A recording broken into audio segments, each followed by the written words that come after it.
अस्सलाम वालेकुम तमाम स्टूडेंट, उम्मीद है आप सब लोग खैरियत से होंगे। देखिए, आज हम हरूफ तहज्जी की फार्मेशन पढ़ने जा रहे हैं। ख़त नस्तलीक में जो हरूफ तहज्जी हैं उनकी कल मैंने आपको तादाद बताई 39, और मैंने ये भी बताया कि उनमें से कौन कौन से ऐसे हरूफ हैं जिनको आप अच्छे से सीख लें तो आपकी जो हरूफ तहज्जी है वो ठीक हो सकती है।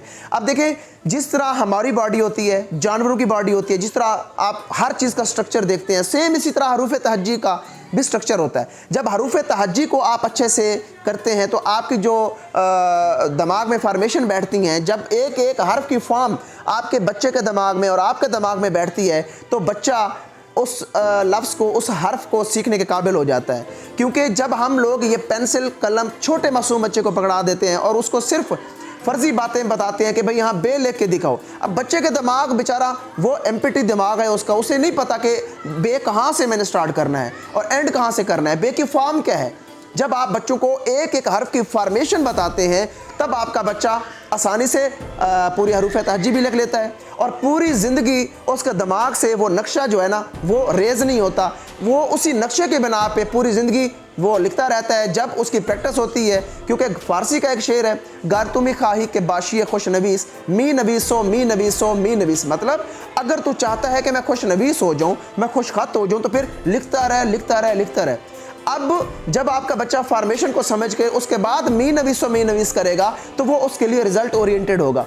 तो आज हम फार्मेशन के साथ पूरी हरूफ तहज्जी पढ़ाने जा रहे हैं। मेरे चैनल को लाजमी सब्सक्राइब कर लें, बेहतरीन चैनल है हरूफ तहज्जी को और ख़त नस्तलीक को समझने के लिए। तो चलते हैं, हम आपको फार्मेशन समझाते हैं। आते जाए तो ये बनता जाएगा। ये देखें, ये फार्मेशन तो है कि आ गई। अब क्लॉक वाइज जो शेप ऑफ मून है वो कैसे लिखना है उसकी फ़र्ज करें, ये देखें इसके ऊपर मैंने हेड लगाया तो ये काफ बन गया। अगर इसके अंदर मैंने नुक्ता डाला तो नून बन गया, ठीक है। अगर मैंने इसी के ऊपर सीड ऑफ एप्पल लगा दिया तो क्या बन जाएगा, स्वाद। अगर इसी के ऊपर मैं उर्दू गिनती का ये 3 लगा दूंगा तो क्या बन जाएगा, सीन बन जाएगा। तो ये अब इसको जैसे आप ऊपर से अगर फिल करना चाहें तो ये एग बनते जाएंगे।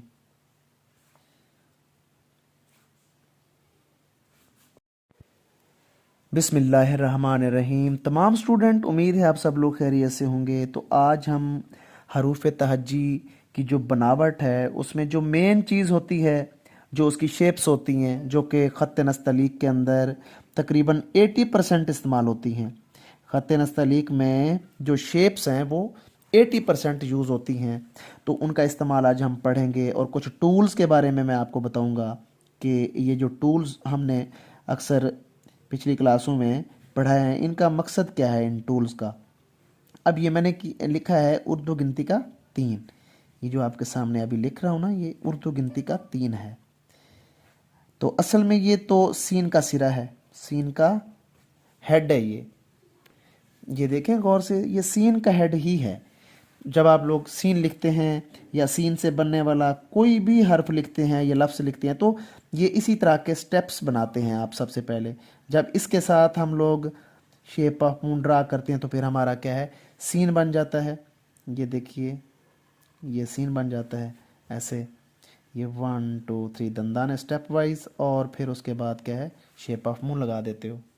तो हमने सबसे पहले प्रैक्टिस करनी है उर्दू गिनती के 3 की। उसके बाद फिर इसके साथ जो दूसरी शेप आती है वो है clock wise shape of moon, जिसकी मैंने ये ऊपर प्रैक्टिस बताई हुई है। ये clock wise shape of moon है, इसको बनाने का क्या तरीकाकार है वो भी अभी आपसे जो है ना शेयर करते हैं। तो उर्दू गिनती का 3 यानी ये 1 2 3, इसके 3 दंदाने हैं। देखिए, इसी तरह की आपने डेली प्रैक्टिस करनी है। ये दंदाने भी शो करवा सकते हो और ऐसे भी लिख सकते हो, ये ठीक है ना, ये स्टेप्स हैं। ये प्रैक्टिस ज़्यादा से ज़्यादा आपने करनी है, इससे काफ़ी आपके जो है ना हरूफ बनते हैं।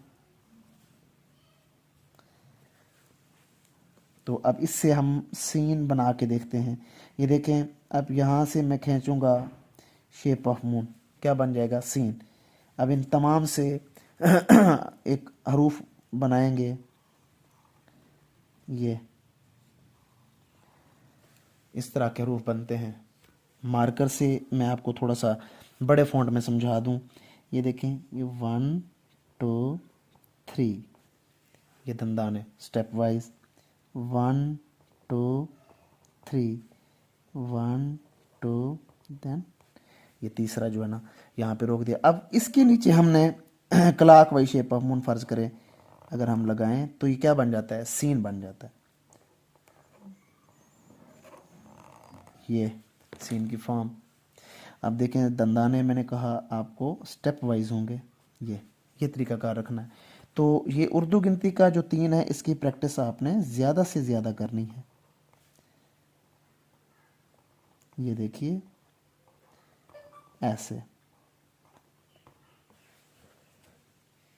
और ऐसे ही आपने एक सेब का बीज बनाना है।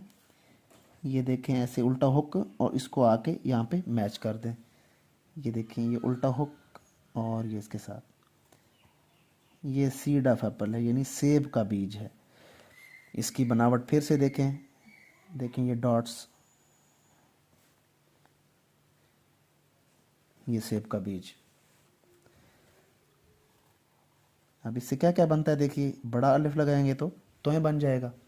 अगर इसको थोड़ा सा ऊपर करके आप लोग इसके नीचे शेप ऑफ मून क्लॉकवाइज लगाएंगे तो स्वाद बन जाएगा। ठीक है, तोय और स्वाद, अगर इन्हीं को आप 2 सीड ऑफ एप्पल में ले जाएंगे तो फिर क्या बनेगा, 2 चश्मी हे बन जाएगा। देखिए 1 seed of Apple and other seed of Apple, 2 चश्मी हे बन गया।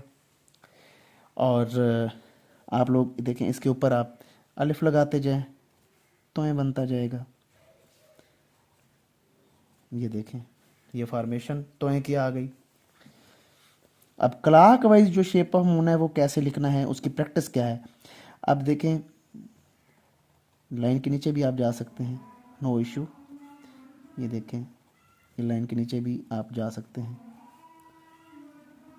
ऐसे एक एंगल इसका बड़ा होगा दूसरा छोटा होगा, ऐसे बराबर नहीं करने आपने।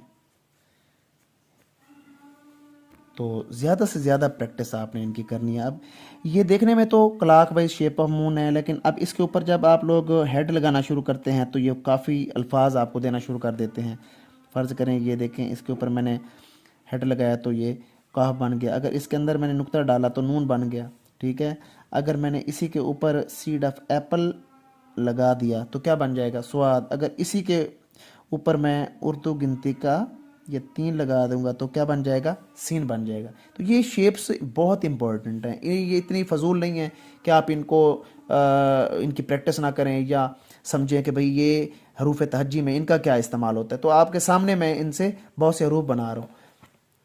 देखें जिस बच्चे को उर्दू गिनती के 3 की प्रैक्टिस होगी वो सीन अच्छे से बनाएगा। जिसको clockwise shape of moon बनाना आता होगा तभी वो सीन बना लेगा। ये देखें इसके अंदर भी शेप ऑफ मून आया हुआ है और स्वाद के अंदर भी शेप ऑफ मून, छोटी ये के अंदर भी आया हुआ है, नून के अंदर भी आया हुआ है, लाम के अंदर भी आया हुआ है। और देखें काफ को भी आपने शेप ऑफ मून, अगर मैं यहाँ से काट लूँ तो ये भी शेप ऑफ मून ही आ रहा है। ठीक है, देखें ये शेप ऑफ मून आ रहा है। इसको बस ये फ़र्क है थोड़ा सा, आपने इसको बाहर निकालना होता है। ये काफ बाज़ औक़ात लोग इसको नीचे ले आते हैं तो ये गलत है। ठीक है, इस चीज़ के आप ख्याल करना है, ये चीज़ ठीक है। और उसके बाद अब आ जाते हैं anti clock wise shape of moon जो है, जिससे ये आइन और जीम बना हुआ है। इसकी प्रैक्टिस मैंने बार बार हर क्लास में दी हुई है, दोबारा से देखिएगा इसकी बनावट। Shape of moon anti clock wise को बनाने का जो तरीकाकार है वो ये है, चांद जो है आसमान पे वो इस शेप में होता है। ये जो शेप है आपने सेम यही रखनी है anti clock wise shape of moon के लिए, ऐसे।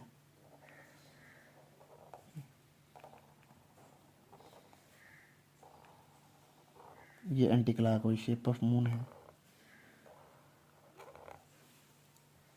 ठीक है, अब पेन के साथ अगर आप लिखेंगे तो वो भी आपको मैं बता देता हूँ कि ये एग की तरह होती है। यहाँ से शुरू करें, यहाँ पे आके ख़त्म करें। ये देखें ये ऐसे। अब इसको हरूफ के अंदर डाल के देखते हैं। ये देखें आइन के अंदर देखें इसको।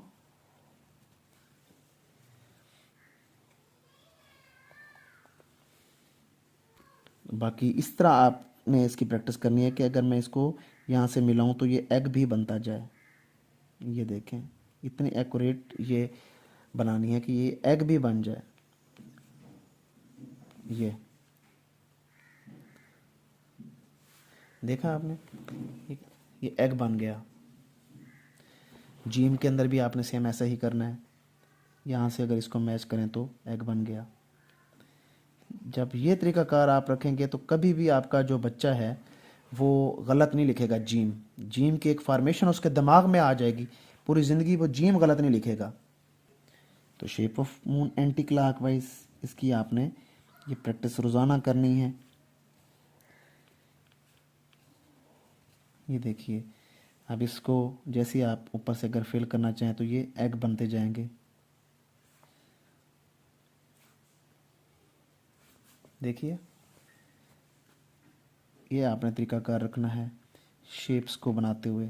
अब इसका जो गलत यूज़ है वो कैसे बच्चे करते हैं, वो यूँ कि इसको बहुत ज़्यादा खोल देते हैं, यूँ कर देते हैं, ऐसे करके यूँ, या फिर ये सीधी ऐसे लिख देते हैं। तो ये गलत है सारी, ये क्या है, ये गलत है। जो सही तरीकाकार है वो मैंने ऊपर बता दिया है।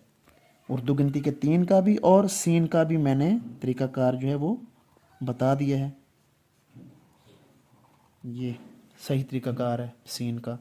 और उर्दू गिनती के जो है ना 3 को आपने ऐसे करके लिखना है। सीड ऑफ एप्पल का भी तरीकाकार आपको बताया। बाज़ औक़ात लोग खड़ा कर देते हैं इसको ऐसे, ये लाइन के ऊपर देखें ये खड़ा हो गया, इससे कुछ भी नहीं बन सकता, ये गलत है। ये आपने दाएं से बाएं लिखना है। ये देखें ऐसे पड़ा हो, क्योंकि सेब का बीज पड़ा होता है, खड़ा नहीं होता। ये अंडे की शक्ल का है देखें, और अंडे को आप ज़मीन पे रख दें तो वो इस शेप में आएगा, इस शेप में वो नहीं ठहरेगा, क्योंकि ये ठहर ही नहीं सकता। तो आज हमने ये छोटी छोटी बारीकियां देखी हैं हरूफ तहज्जी के अंदर, और उम्मीद है आज का सेशन आपको अच्छा लगा होगा। जो छोटे बच्चे या जो पेरेंट्स अपने छोटे बच्चों की राइटिंग के लिए परेशान है, वो मेरे जो नंबर है व्हाट्सएप पे वो शो हो रहा है, आप मुझसे रब्ता कर सकते हैं और ऑनलाइन क्लास का हिस्सा बन सकते हैं। तो इंशाल्लाह नेक्स्ट वीडियो में आपसे मुलाकात होगी। अपना ढेर सारा ख्याल रखिएगा।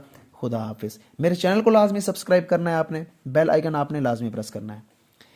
तो मिलेंगे इंशाल्लाह नेक्स्ट सेशन में। अपना ख्याल रखिएगा। अल्लाह हाफिज़।